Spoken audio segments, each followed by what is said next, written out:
This is what happens when Dad doesn't heed the severe thunderstorm warning. I knew they were gonna hit us, and now look. Look how bad it is out there. Look at that wind. And stuff is, oh my God, it blew in my face. Look at the gushing. The water spout is like gushing water, and it's flooding over there. I'm moving in, there's too much lightning. There's a storm. There's my dad.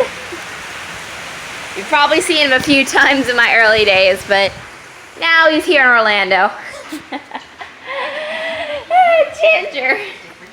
Ginger doesn't want a bit of it. Ginger doesn't want anything to do with it, right, Ginger Pie? Are you scared?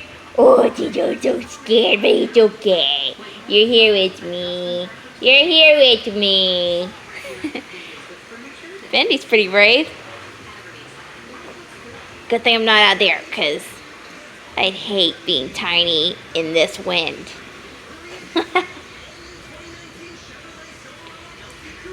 I don't like Modern Family.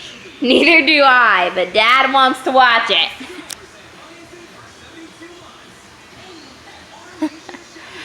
I'm gonna start filming another video if the power goes out and stays out, because that would be scary. Actually, no, it wouldn't be scared. It takes a lot to scare me. Okay. Now I'm gonna stop the video because it's getting really bad.